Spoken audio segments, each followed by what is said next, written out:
Hey, good morning, everybody. How is it going? We got Dave Braven right there with a comment. Um, Welcome to the Gospel of Two Wheels, where the coffee is sadly not here, but the bikes are still fast, and your comments are absolutely ridiculous. I am currently waiting on Brian to join the interview here. Tom Bean, what's going on? I literally came skidding in here just now because I woke up.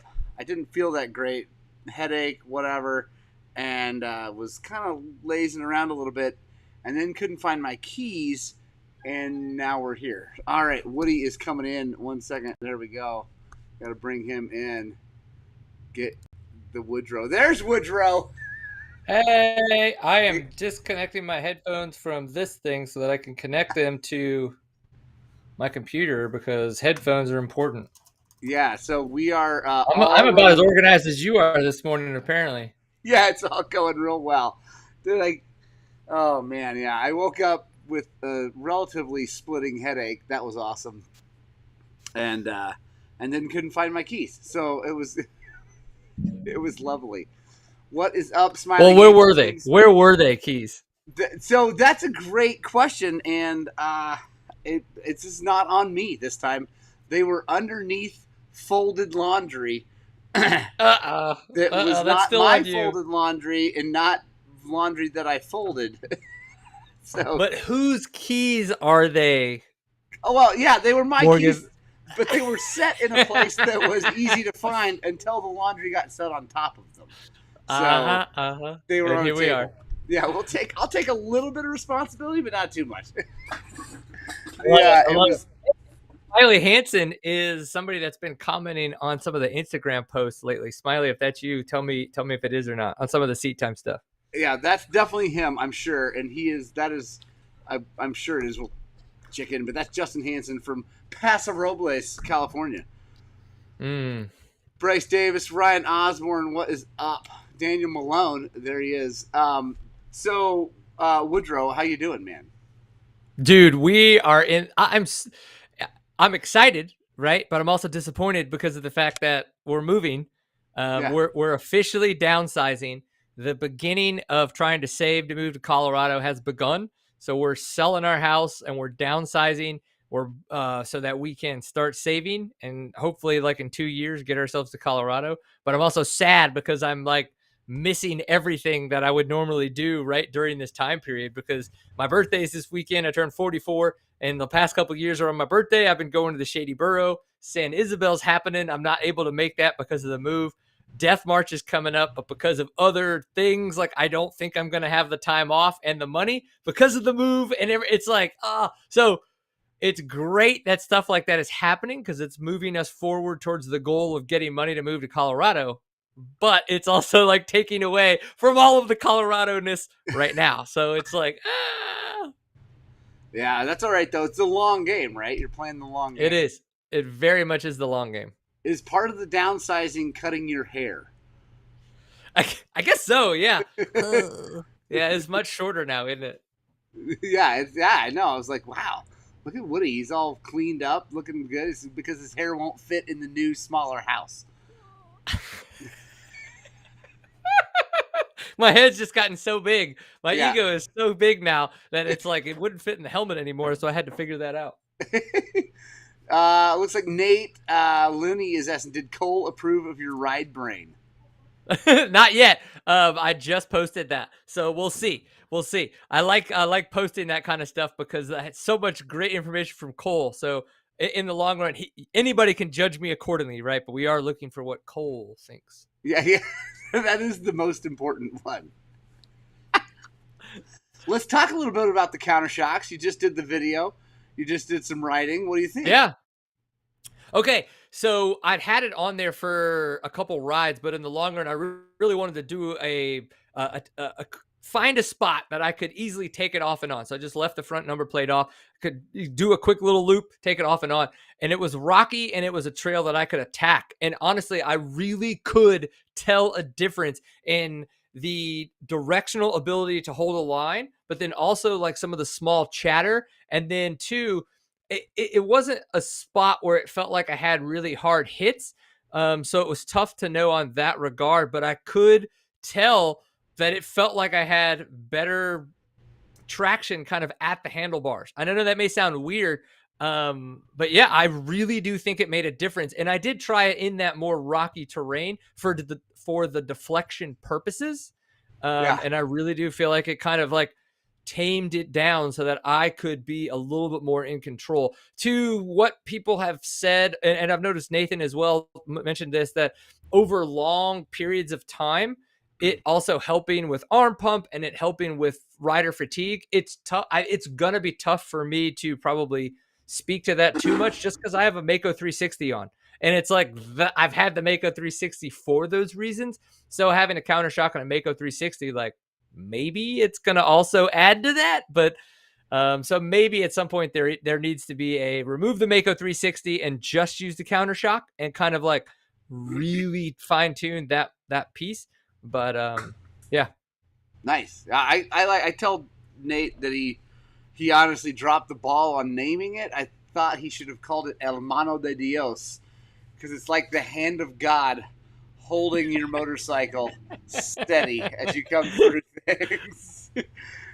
That's a good way to put it. You're right. Like it really does just kind of give like a little, I mean, even if you want to call it like 5%, like it really does make a big difference in those chattery, more rocky areas. Yeah, no, totally. And it's funny because I actually had mine off of my new 300.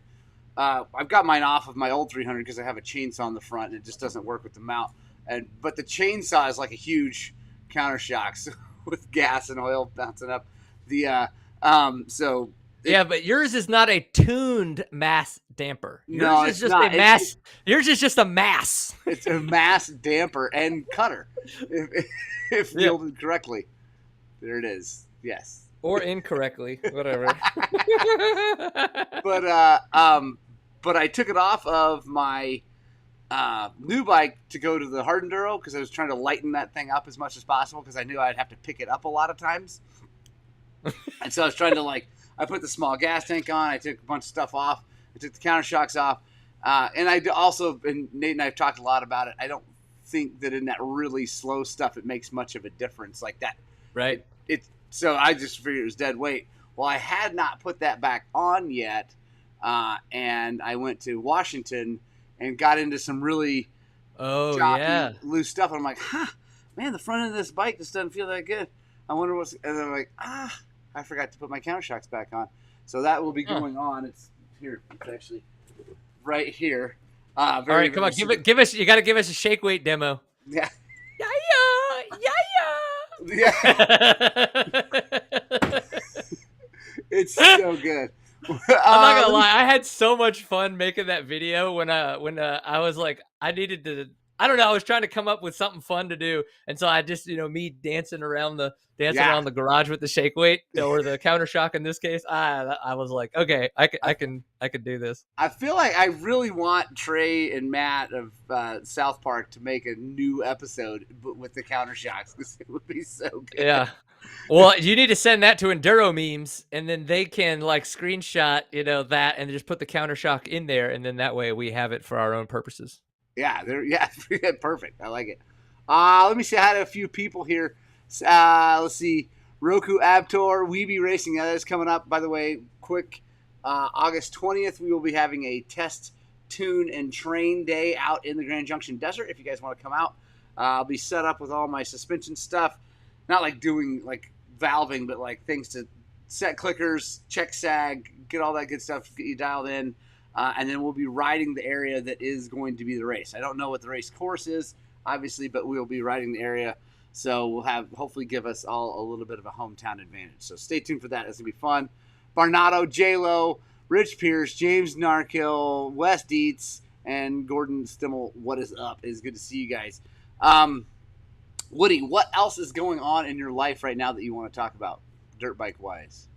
Dude, I don't know if I know a couple people have mentioned, I've seen their comments on some of the content that I've been putting out, but I thought it was really interesting that after Southwick going into Millville, how many racers talked about how smoked they still were from Southwick at Millville, and I like know that I put out a very absolute black and white statement, but I feel like you have to do that sometimes on short form content to just get people's attention.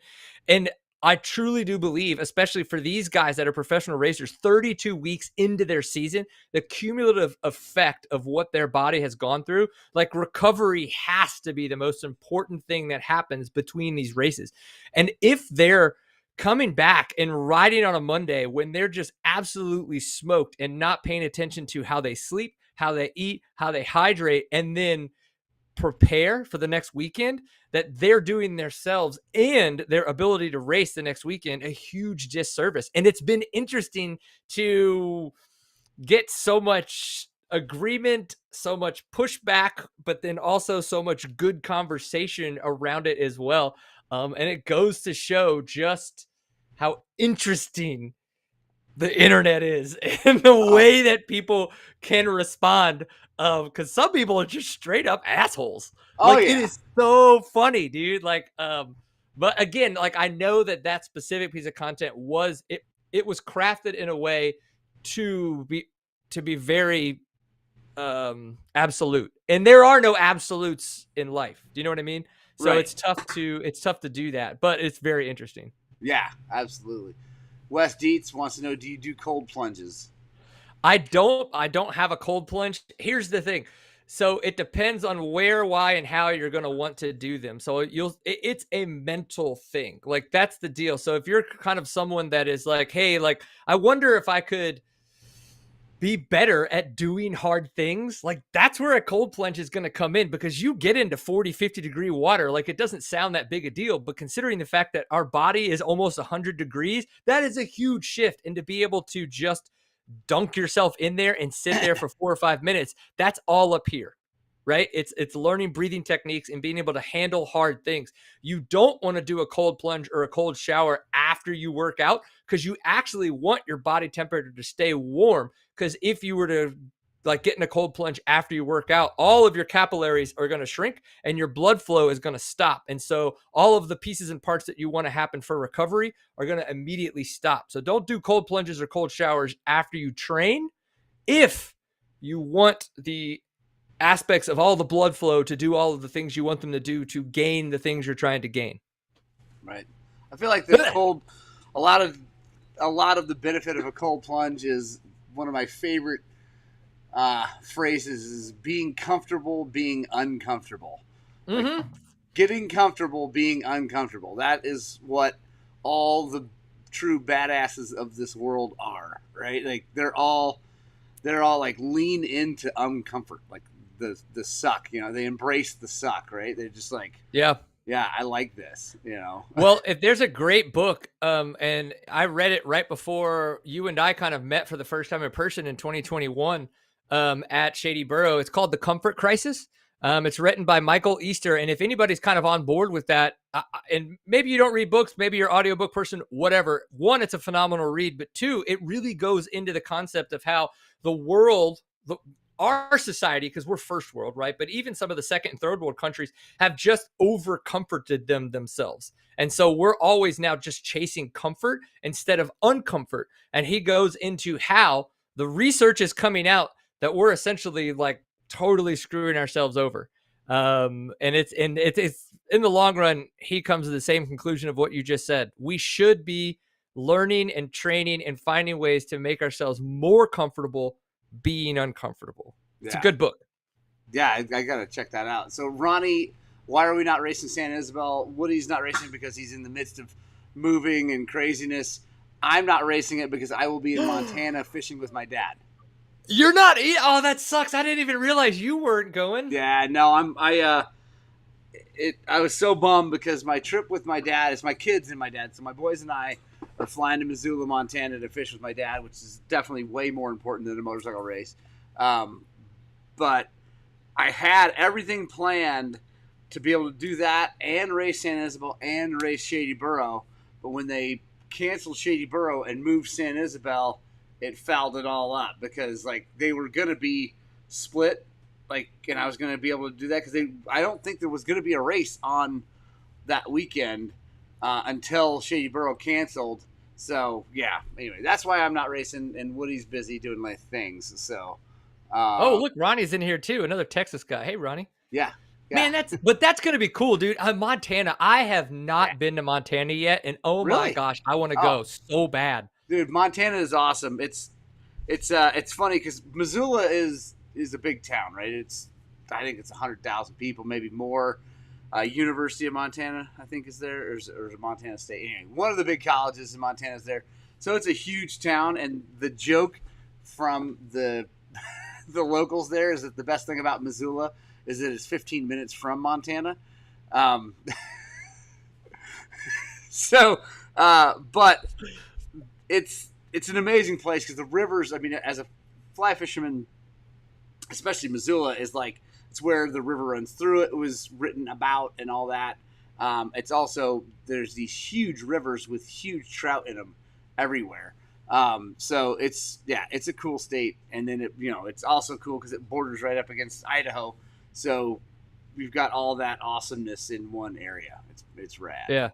That's so cool. I got to respond to these really quick. Yeah, If you're yeah, competing at the level and need fast recovery, could be helpful too. So the reason that you see in motocross the guys get in those water tanks, that's to bring their core body temperature down. That has so again, as we talked about like blood capillaries and everything, even if it's just to get their temperature down so that they can then start to get ready for the next thing. It actually is going to not aid in recovery because of that. But that's why they're doing that. When is the best time to do a cold plunge? Honestly, as long as you're not about to go, if you're about to go work out or you're about to be in an area where you really need to focus, a lot of the times a cold plunge would be great to do early in the morning, because of everything that's going to be happening when it comes to the mental stimulation that you're going to be getting from that cold plunge. I think that those are some interesting ones to think about. So again, if you're wanting to focus on recovery and you're wanting your body to have as much ability to do its natural processes for recovery, you don't want to get in the cold right after a workout. Dang it, there was something else that I saw in there that I had a thought on. Anyway, it'll come to me. I'm sorry to jump around so much, but I kind of just I like to get the little nuggets of weirdness that's in my head out when I can. yeah. Yeah, because a dude named Eric says, when's the best time? I haven't been doing it recently because I've been lazy and I've been softening myself. I need to get back after it. We can tell more Yeah, than we can tell. I know. Well, I was late here. But I like taking a cold freaking shower first thing in the morning. Not only does it wake you up and get you rolling, but then like Wes said, if you suffer like that for a little while and then you get feel good, it does make you feel mentally like I got this under control. Yeah. Right? Like, the rest Yep. of the life is okay. I love that. Oh, Yeah. it was the soreness. So it was, the next day, like that's actually one of the things that I talked about when I was like my 4 buckets of recovery is blood flow. So if you're sore, that's okay, right? That's inflammation. That is the body literally recovering itself and going and repairing those tissues. But blood flow is a great thing to think about when you have a sore joint or maybe your entire body is sore, right? So think of things that would be active recovery in that. Even if you do some air squats, you're doing some big hugs with your arms, you're just wanting to get blood flow through those areas because your body wants more oxygenated blood there. Again, not to get deep into it, so it can do all of the things it needs to do to continue to recover and fix the body, repair the body. There we go. Oh, I nerd out in this stuff way too much, Wesley. Yeah. Way too much. um, And I agree, Bruce. yeah, absolutely, yes, 100%. Early morning Tom. Like I find that honestly, you get up and you're tired. You're like, yeah, whatever. For me, it's the easiest time to do a cold plunge because it's like I'm already, well, let's just get this done and get it over with. Whereas at the end of the day, for me or something like that, I'm like, I don't want to get in that damn thing, or I don't have a plunge, but like take a cold shower. Yeah, for me, it's just my mental state is much easier to start suffering first thing in the morning than it is towards the end of the day. So, Yeah. And what's interesting is it is such a stimulant, the cold plunge or a cold shower. So it's like you would think about that, like, honestly, probably anytime after dinner time is not a great time, unless it's just the time that you have to do it, right? And then it's okay. But like that hour or that 30 minutes before bedtime, take a hot bath, because what has to happen is your body has to cool itself off. And as it starts to cool itself off and you're about to get into bed, your body temperature is going to drop like a degree or two anyway when you go to sleep. So it's a hormonal process starts, and then you just finish it off by going to sleep. And that's why a hot bath or hot shower at the end of the night, right before sleep, can be beneficial to kind of help you get into some of that nice quality sleep. Again, sorry, too much information. That's right. It's okay. That's awesome. Yeah. Quick to talk. I want to talk about these two Italian. Oh yeah. I was about to say, you got some betas. Yeah, some betas are back here. We are actually, it's pretty cool. So my good friend Lance Bach, who is, speaking of being comfortable, being uncomfortable, Lance is a former Navy SEAL commander. So he spent a lot of time being uncomfortable and being more manly than us. Yeah, all day. His first 15 minutes of his day is more manly than I will ever be. Whatever happens. So, but those are both his bikes, and one's a 21 and the other one's a 23, and he is got the 23. He's taking all of his cool, not all of, but a lot of cool stuff off the 21 onto the 23, and then he's going to make it nice and cool and guys and whatever. So the 21 guys is for sale. It's coming with Olin's front and rear, which is crazy. I mean, like nutty. It's lowered a little bit. Did he put that on, or did it come stock like that in 21? No, the person before him put it on. Oh, okay, so, cool. Yeah, the first person before him put Olin's front and rear. It's got all kinds of cool guy stuff that's not coming off, and he's going to sell that. And then the cool part is I've got Richard Cologne coming in to do the work. And if you guys know who Morgan Tankey is, she was a factory beta racer. Richard is her husband. And he was a factory beta mechanic really for the Endurocross team and for Morgan while she was racing. So super stoked. He's going to come in and actually do all that work for us because we're preparing for Zach, who is now, we have a date. He is leaving us for the National Guard. Not forever. That's he'll be back September 11th. So, oh man, what a day to leave for the National Guard. I know. I'm like, yeah. So we'll see. But so yeah, like my life is about to get really, really nutty here very, very soon. It's going to be, yeah. Hey, you should have prepped that. Like I might have been able to come in and take Zach's place. Like in this move to Colorado that we're hoping for 2 years could have just happened this year. Well, let's do it. Just make it happen. It's a little late now. Like we're closing on a house in North Texas. So you don't have to. You can just drive away. Yeah, I don't need that earnest money. Yeah. And Cammy, yeah, I'm sure you would trade for Kawasaki. Oh my gosh. Cammy has a KX250 in here. One of two KX250s that don't run. And one of, I don't know, a giant pile of KX250Fs that don't run in the world. Quick note, if you're buying a new 4-stroke, my personal belief is don't buy a KX. Garrett Anderson is going to be on here. I don't know if he's watching, but he's gonna throw a fit because he literally just bought a KX250 for his kid, and I told him, I was like, dude, I don't know, man, those things are fragile little animals, like so fragile. If you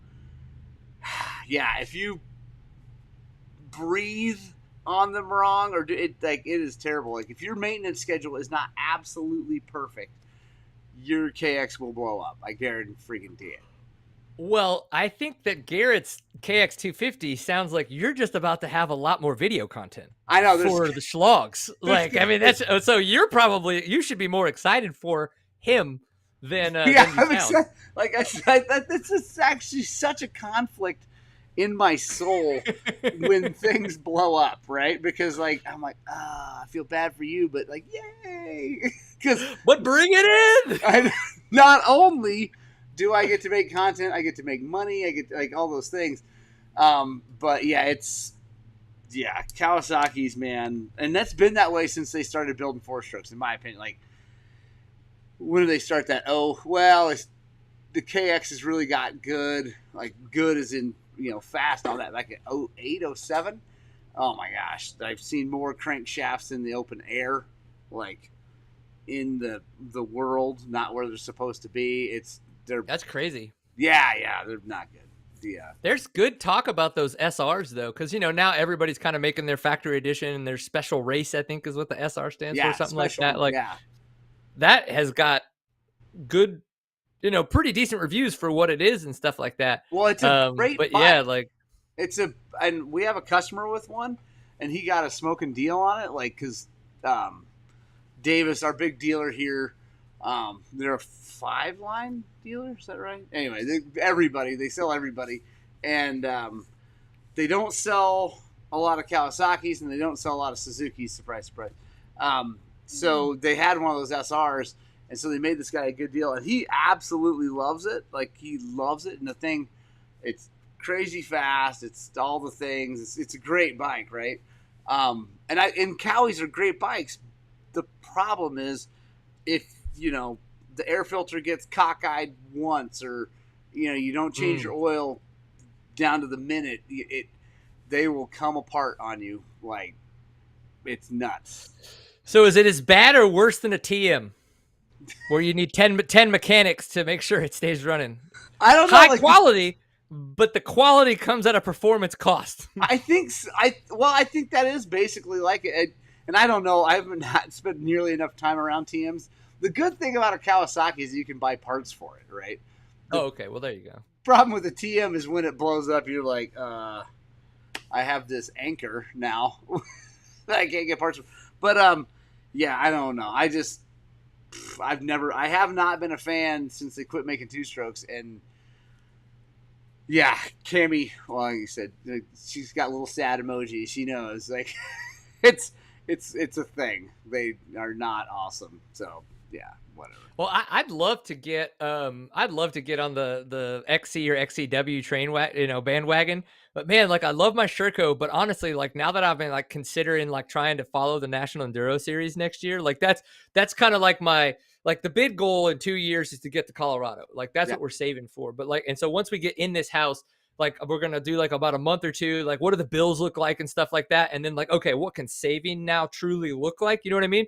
Like I'm going to have like a little fund that's trying to go follow the National Enduro Series next year. Cause I think that could be some fun content. Like, again, all of this training stuff that we're talking about, like the recovery, the hydration, the nutrition, like I want to talk about that, but from a true at the races perspective, not just because I feel like a lot of people don't think that I'm a racer, right? But I am. I just haven't followed a series in a long time. And I feel like that would be super fun. I've never had a chance to do those. I can stop bitching and complaining that the National Enduros aren't technical enough because now I can go do them and I can prove that they are and or are not, right? Like whatever. But I got to figure, but I think that like, if I can do that, if I can find a 350. So again, like the gas, fun, like to your point about parts, I could find somebody that could do my suspension local so I don't have to ship it, like all those kinds of things. I think that could be bitching, dude. But man, it just sucks to say that I might not get a Sherco. Like I'm like, but then like, I don't know. Like I would love a Sherco 300, like the 4-stroke for this. Yeah, I would. But then until like you try to change the oil. There's not a local, I don't know, whatever. There's not a local, like I gotta, you know what I mean? Like it's breaking my heart here, Morgan. Breaking my heart. You'll be all right. The sure cants can be over there by themselves. So my question, and this is so this is gonna be a good one. Bruce Kennedy, who's watching, he'll love this. So, I really like betas, right? I've been having a lot of fun when I ride them. I feel like they're good bikes. I probably maybe my next new bike will be a beta. We'll see. I don't know. But a huge but went to Washington, and I haven't talked about this because I didn't want to beat up on my buddy Dan North, who's the new beta dealer up there and who I was riding with. But now I'm going to do it anyway. So go on. His partner, co-worker, whatever, in True North, Cal. I forget Cal's last name. Anyway, literally got a brand new 390 Beta, which everybody loves those bikes, right? They love this. The same as the 350 idea, and Right. people love them, right? They just freaking love them. So he was like, "Screw it, I'm getting a new bike." Like 2 days before that ride up in the Ride the World. So he pulls a brand new one off the showroom. It's no hours, no minutes, brand new. Fires it up, make sure everything's good. Puts some guards on it. All right, let's go. It didn't finish the first day before it had to be towed out. Oh. So I'm like, as cool as they are, and I'm sure Beta's gonna take care of it and all that, like, first day, first ride in the Gifford Pinchot National Forest in the Pacific Northwest, the Cascade Mountains, the bike has to get towed. And I'm like, What was have they already torn it down to find the culprit? The voltage regulator was overcharging the battery and cooked the battery so it wouldn't start. And hopefully it's not I don't know, I haven't talked to them about what, if they've got it fixed and all that stuff. But yeah, I was like, and then another guy who was there on a 22 or 23, I don't know, a newer Beta, fouled a plug on a two-stroke. I'm like, who does that anymore, right? Like, I haven't fouled a plug in decades. Like, what? And he's like, man, I foul one every now and then. So I'm like, really? That just doesn't seem. And it ran fine. Like, I'm like, does it run good? He's like, it runs great. And so I'm conflicted, right? Like, I like these bikes and I like riding them, and I want to move away from KTM just because everybody's on a KTM, but it's bumming me out. Dude, it reminds me, like, okay, I just had to replace the Bendix, right? Like, I Right. started the bike, rode it around the neighborhood, loaded it up. The next day, the Bendix blows up, like, at the trailhead, right? And stuff. And so that's what led me to have to replace it, all that kind of stuff. And as I'm going back and thinking through this and stuff, it is insane that there isn't Kickstarter, kits anymore. Like, even, like, sure, you want to sell it without the Kickstarter, whatever. Like, but like what KTM did, where they had the kit that you could buy to put it on there, like, holy shit, like, that needs to be the adapter, right? Like what YZ's doing, they still have just a Kickstarter, no electric start, right? There's the couple different companies that are making electric starters for those YZs. Like, holy shit, like, we need aftermarket companies making Kickstarter kits for all of these bikes. Like, I street bikes, sure, whatever. Like, you're going to have insurance. You can get somebody to come tow you. You're probably not going to be out in the middle of nowhere. We're going to be out in the middle of nowhere. Like, period. Like, that is what is going to happen. And it's like, for us to not have the ability to kickstart a motorcycle does seem absolutely ridiculous. And then let's say it too, what Sherco did up until 19 with the power button that the bike couldn't even run with. It's like worse than not having a Kickstarter, but still, like, holy shit, like, that's the aftermarket part we need. If the manufacturers aren't going to make it. Well, the problem is that, so that's the one, +1 for Beta, because you can still buy a Kickstarter. Okay. In fact, that's what one of the things we're doing to the 23 is putting a Kickstarter on it. Because Lance is not going to ride his dirt bike out into the middle of nowhere without a Kickstarter because he's smart. Smart man. Smart man. So, but the problem with the new, like, KTM's, your Sherco, the YZ 4-strokes, Yamaha 4-strokes, there's no place on the cases to put it. Like, there is no, you'd have to machine new cases to put a Kickstarter because they've removed all the metal, all the space for it. There is nowhere to put a Kickstarter on these new bikes without basically re-engineering the motor. So it is asinine. And Bruce, had the 24 KTM foul a plug. Shouldn't have to push anything if it just fouls a plug. You should be able to, like, take the tank off and that's that's a huge. I'll complain about that on KTM. On the new XCWs, you will not, period, ever get the spark plug out without taking the tank off. And on a 2-stroke, that's pretty annoying. Oh, wow, yeah. Pretty annoying. And I don't know, like, I don't know why those bikes are fouling plugs. I still, I haven't ever fouled a plug on mine. I think people are not warming them up correctly. Now you can't. It's not like a TPI where you can blow it up by not warming it up correctly. Like you're gonna cold seize it because there's not enough oil. I think on the TBI, the initial map, the cold map, like the rich map for starting, is so rich that guys will get on it and they're trying to clean it out, right, like an old carbureted bike, and so they don't let it warm up, and you don't really have, it is kind of like a carbureted bike as far as you can bang, bang, bang, bang, bang, because there's oil and whatever, and it's real rich. The problem is they get on it and they're trying to clean it out, and it's so rich, and you can't turn the choke off, right? There's no button to turn the choke off. Like there's a cold start thing, but all that does is open up the throttle. So like, right. If you're doing this, it's just dumping a ton of gas into it until it hits some temperature, right? Because it's a computer, so it's like until we hit whatever temp, until the water hits whatever temp, I don't know what it is. Then it goes into its normal fuel map, but until then, it's in a crazy rich map. So I think that's the time period you're saying that like someone would be treating it like they would be cleaning out the carb, right? And but that's not what we want to be doing yet. Okay, correct, because it won't clean out, like because there is no like it's not a pooled up fuel and oil in the bottom that you're trying to clean out that will then go and clean. It just keeps being rich until it hits a certain temperature.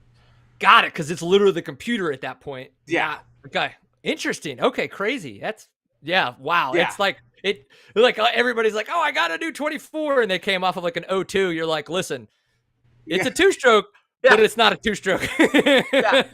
This two-stroke does calculus. Like you gotta think. Just take a second.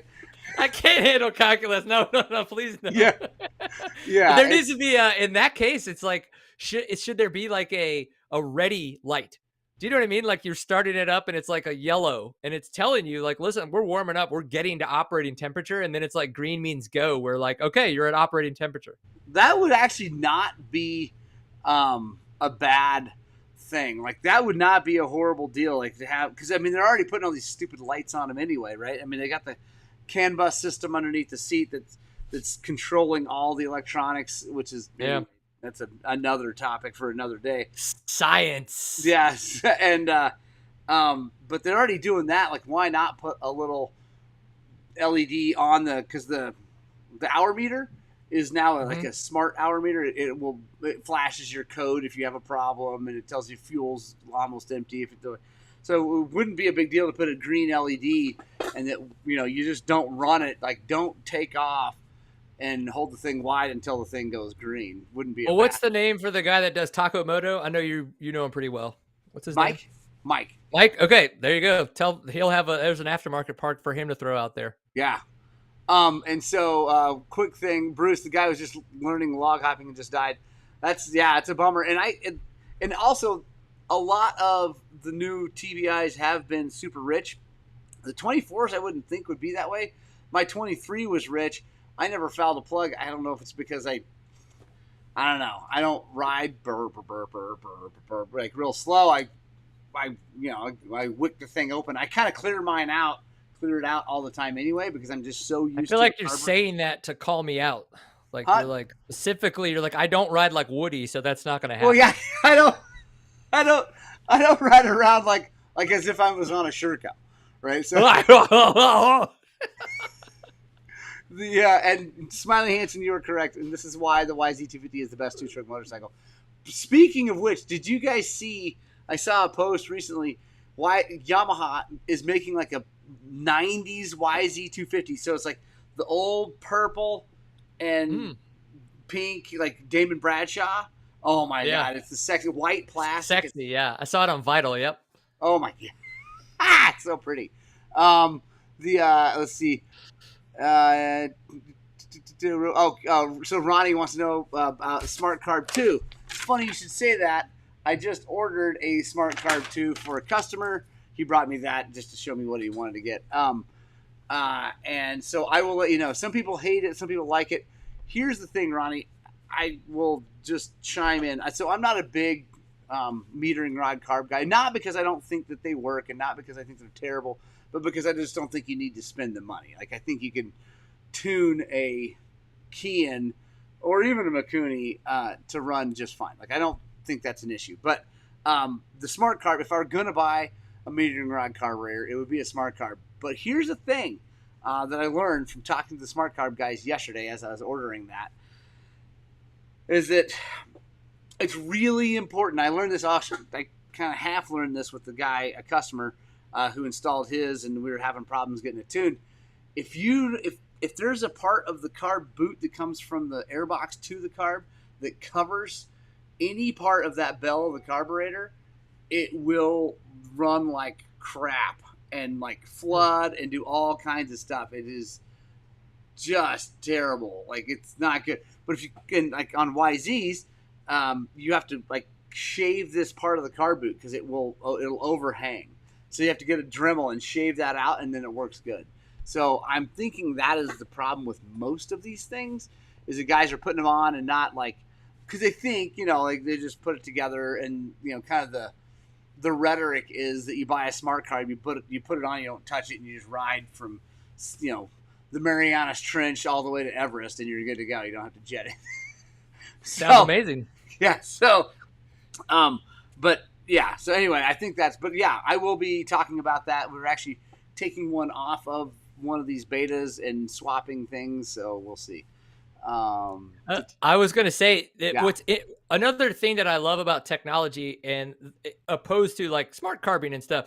So Cody Russell, good friend of mine, helps out with a lot of seat time stuff, has a Sherco 2019, and he has had a lot of carburetor jetting things. And I think he either got a smart carb or whatever the other one was and was trying those out. Eventually took it off, but then found a cool app by Jet Lab. And so what you can do is you bring up this app. Now, this one is specific to Shercos. You bring this up and it finds your location. It uses the weather app to figure out the current humidity, current temperature, all of the barometric pressure-y things, and it tells you where your air screw should be, what jetting you should be, what needle you should be, what clip you should be, and all that kinds of stuff. So I was like, that is bitching, because you could like of the moment, right? Like using technology to help you understand how to fine tune your carburetor. And again, that may not be what all of us need. I'm not going to do that, right? But in the long run, if I'm going to Colorado, I could bring up Colorado, Taylor Park, whatever, and be like, oh, this is what it thinks I need for my jetting up there. And I was like, I like that idea around technology. Yeah, I think that's great. Like having because before that it was like going on to, FMF website had a jetting charts and different charts and then JD like jetting kits. Like I always got JD jetting kits when I like had a bike that hadn't been to Colorado yet. I just was like, listen, I don't need to worry about it. I don't need to try to be smarter than these people. Right. Yeah. And JD James Dean does a lot of testing, and his stuff just works. Like Kelsey from RK Tech would, if he were here right now, he would be coming unglued for saying anything nice about JD, because Kelsey thinks that his needles are too lean and everything's too lean. But the reality is, if you put JD's recipe in your bike, it's gonna run. Like it's not gonna foul plugs, and maybe it's not perfect, right? And maybe you could make a little more power, like whatever. But it's just they work, and it makes life easy. We all know I'm not a performance racer or rider. Listen, I want to get from point A to point B, and I don't want the sure can't blow up. So yes. Hold on, let's see. Ryan, I should buy a new YZ250. It ain't gonna happen. I just bought my Mechanica XT. I do love that idea, though. I do love that idea. That's some video content right there, buddy. And the thing is, I have my kid's YZ250. It's not new, because it doesn't need to be. That's the cool thing about YZs, right? I mean, his is a 16. It's the same as a new one. So I should do some more testing on it. Actually, I got to get that kit. So if you guys have ever wondered why in all my social media it's always my younger boy and rarely my older boy, it's because my older kid just doesn't want to be on social media. Like he's not into it. Like So that's why. It's not because I love my younger boy more. It's because Come on. Thomas is just not into it. So, and Bruce, yes, a Suron does not need jetting. Wait, okay. I gotta go, but I have to know, did you buy the Suron or did they reach out to you? No, a friend customer brought that down for me to work on, and he's going to bring it down for me to do more stuff. And we are trying, because he actually knows the CEO of Suron. He's trying to get me one of the Stormbees, which is their full size, wicked, nasty, badass. So hopefully, we're gonna get a Suron here to like actually beat on. So Travis Brock, what's happening, man? Dude, that's the thing. Like, that is, anytime I have a conversation on the Seat Time podcast, which I'm recording tonight with John Short, and we're going to have some really cool training conversations, is how excited I am for electric motorcycles. I think it can just bring so many people to our sport that will eventually get on a acoustic dirt bike. Yeah, I said it. Acoustic versus electric, whatever. And it just blows. And I think that this Suron is the connective tissue, because what you're seeing is all the mountain bikers getting Surons that have never ridden a dirt bike. That is just bringing them over to our sport, and vice versa. Guys are going to be getting mountain bikes and stuff, and all of a sudden they're going to be like, hey, I want to go try this or whatever. Maybe they're going to get a road bike, whatever.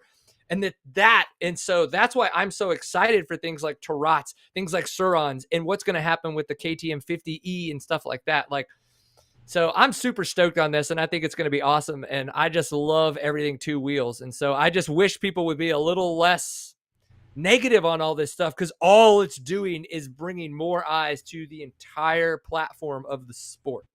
Yeah, absolutely. And I like, because I said in that short video, I was like, let's not make this about, gas bike versus electric bike. I don't want to like talk about like, oh, well, yeah, this doesn't go as far. Like, yeah, I get it. This doesn't go as far. Like, it's not trying to be a KTM 300 XC. Right. So stop trying to think that that's what they want to do. Yeah. Like, this is this thing, and it's amazing. Yeah, it's a very different sport, right? It's a completely different sport while being the same sport, right? It's super cool. I mean, obviously there's things that are weird. You don't have a clutch, and that's weird, right?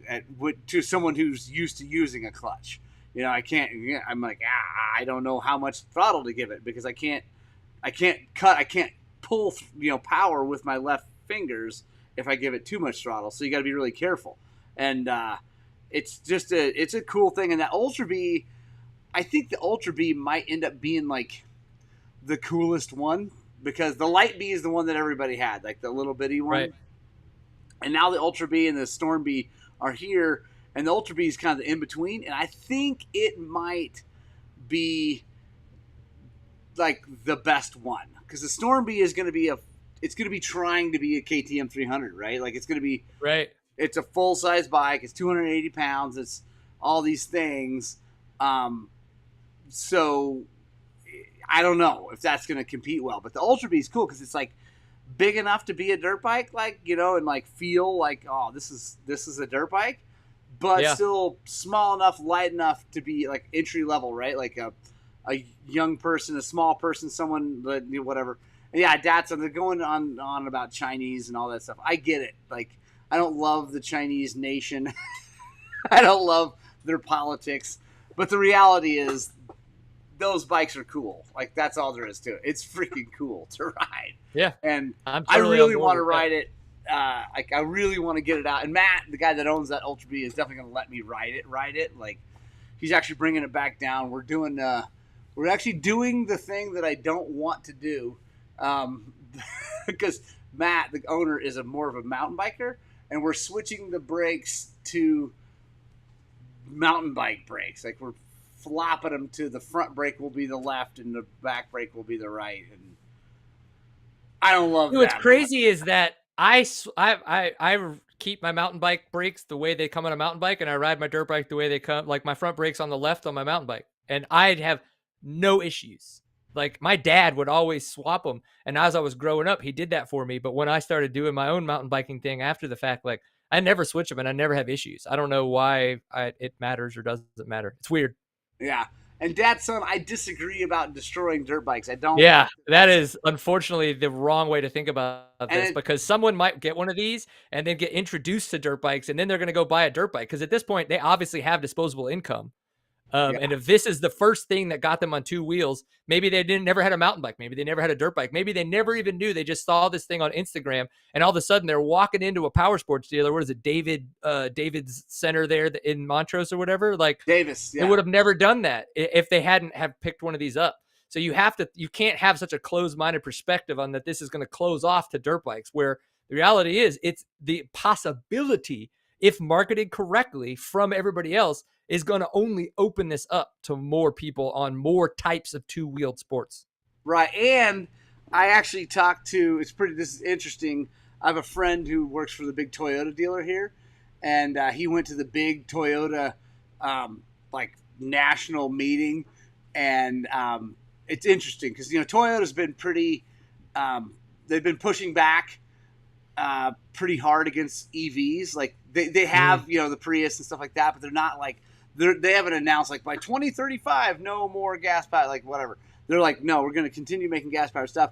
And in that meeting, they had a big talk about, like, with people from around the industry, that people are realizing that EVs, whether they be two-wheeled or four-wheeled, are here to stay. Like, right, they're not going anywhere, but they're also not the future. Like, that's not the end all. Like, I think people thought that was going to be the future.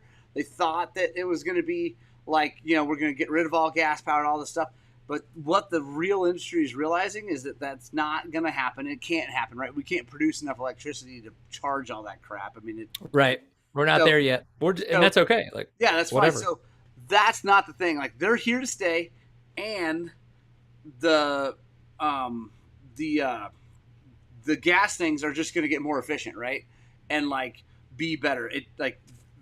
I think the whole motorsports, power sports, whatever industry is starting to realize that while EVs are cool and they're going to be here forever and they have their place, it's not the end of gas powered by any means. Yeah. I disagree with Dad's son on this. I do agree about the China thing, but like, dude, almost everything you own or do, like what you're watching this on, was made in China. Like, yeah, that's the thing. It's such a selective viewpoint, and that's unfortunate. And it is what it is. And I'll just say this, because I do have to get ready for a meeting here. Yeah, like no one can ever say I am right, because you are then, that is an absolute, and there truly are no absolutes. There are no black and whites in this world. There is a spectrum when it comes to everything, and the best way to take a step back and distance yourself from anything when you have that vantage point is, what if I am wrong? And ask yourself that question and dig in. Be like, okay, if my opinion or my thoughts are wrong, what is everybody else seeing that I'm not? And then you can start to actually have a wider viewpoint of a way to, because it's not about change, it's about growth. And there is a vast difference when it comes to that, because growth allows you to take everything that you have, all of the experiences throughout your life, and still use those as you move forward. Change is an absolute. I was doing this one day and now I'm doing this the next day. And that's one of the hardest things to think about. Just think about an alcoholic. I'm drinking one day and I'm not drinking the next day. And how hard is it for them? But when they go through a mindset shift of why they're not drinking and they've distanced themselves from that, they can look back and realize that they've taken all of that experience with them. And that's why some of them still refer to themselves as alcoholics. So I just had to do that. But Morgan, as always, I super appreciate the time. You're an amazing human. I love that you just keep these people rocking and rolling with the gospel of two wheels. And I just really appreciate the time. So thank you for having me, my man. Thank you for being here, guys. We will keep on rolling here for a bit. Woody, I love you. Have a great day. Can't wait for you to get moved and all settled down so we can get back to having fun. Oh, and Nate Delaney did ask when the date of the Death March is. It's September 9th. So if you are wanting to come suffer along with us, getting comfortable being uncomfortable, the Death March is a perfect opportunity for that. And that is, you are 110% correct. Y'all get out there and enjoy the Death March, and hopefully I can make it back to Colorado for y'all soon. Bye. All right, man. Peace out.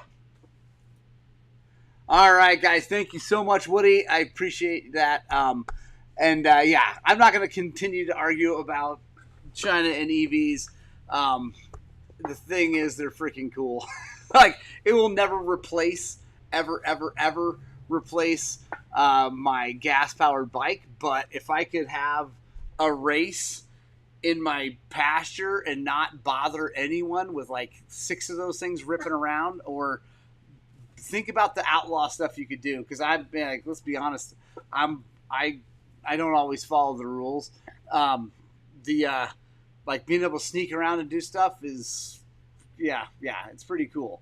And again, I mean, I hear all the things. And Dad, son, quickly, if you want to avoid all Chinese, you can do it.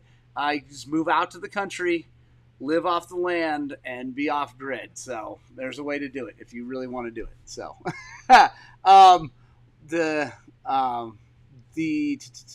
so Travis Brock, the Death March. Let's talk about the Death March. And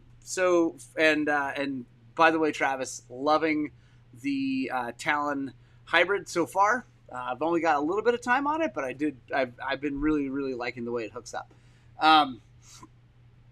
So Death March is our annual beat down that we do up around Taylor Park. It is a round 200-mile day. Last year was more like 160, 170, but we're going to bump that back up and try to get to what am I trying to say? We're going to bump it and try to get it back up to 200 miles because that is the key. We're trying to keep that thing around 200 miles and make it really hard. And we camp out up near Spring Creek Reservoir, and then we ride all the hard trails in Taylor Park. And it's awesome. And I'm not riding a 650 for the Death March. Garrett Anderson. I don't know. I keep saying I'm not, but maybe I will. I didn't tell you I would for sure. If someone else would do it, I might. I'm terrified of that bike. That's awesome. I do want to do. I want to be that good. Maybe if I can get in good enough shape. If I ever get financially ahead, I want to come out and visit my dirt with my dirt. But yes, Gordon, you should. It is very expensive to come out here and travel and all that stuff, but I'd love to have you. Sounds miserable. I like it. Yes, Tom Bean is 200 miles the same day. It's I'll give you the quick rundown of if you know the Taylor Park area. So we start at the Spring Creek Reservoir, basically close there. Then we go down. We ride Rosebud. Roaring Judy, up over to Jack's Cabin. Then we ride the road over to 1 Mile Campground, up out of 1 Mile Campground, up over to Beaver McIntyre to Fossil Ridge, up and over down to Gold Creek Campground, where they found dead people recently.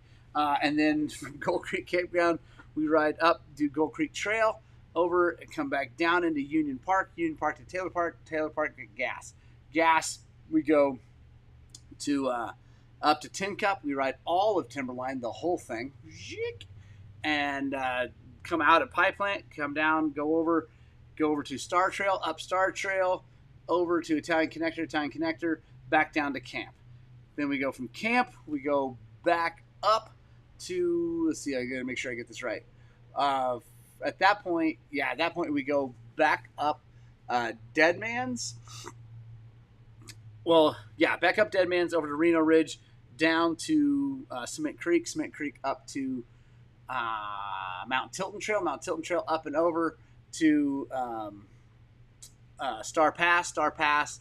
We take now this is where we got to add some mileage, but I think what we're going to do this time is go East Brush, up and over Block and Tackle, then up and over Waterfall, Waterfall to Double Top, then Double Top all the way down to Walrod down, back up the wrong way on Deadman's. It's up the switchbacks. You're supposed to only go down, but it's actually not a law. It's just a recommendation, and we'll take it easy. Go up Deadman's, over, and then back to camp. It's a long way. Dude, they think those dead people were there before last year's Death March. I know, Garrett. They were there a long time. I'm surprised we didn't see it. Oh, yeah, guys, if you're watching this, which there's quite a few of you watching, back out of the chat, hit the thumbs up, and then come back in. You bring your 450. Ooh, I know. Nate, Looney, if you ride a 650, I'll ride a 650. I shouldn't have said that. But I'll bring my T7 if you bring the 650. Dude, Travis, if you, okay, 100%. If Travis, from every single Sunday, brings his T7 for the Death March, I will 100%, I guarantee, I will ride the XR 650. Done. If you, man, I am down for that. And I mean, I know it can be done, so I'm not saying you can't do it. I am saying it will be a hell of a thing. Bryce Davis, hopefully you can make it this year. Do not hurt yourself, please. That's a silly thing to do. Dude, Travis, I love it. Like I said, September 9th. And just so you know, it's the second weekend in September every year. So that, because it lands close to my birthday, and it's a lot of fun. So, all right, guys, it's 8:30. I better boogie because I do need a cup of coffee because I didn't get one because I was rushing out of the house, and that is not a good day for Morgan. I love you guys so much. I really, really, really, really, really, really hope that you get out and spread the gospel of two wheels. Punk Rock Club, you are my favorite. You always have been, always will be. I love you so much. And yeah, Travis, let's do it, man. It's gonna suck riding those bikes. J-Lo, September 9th. All right, I got my boogie. I hope that what we're doing here at Highland Cycles is inspiring you guys to work on, but way, way, way more importantly, get out and ride your dirt bikes!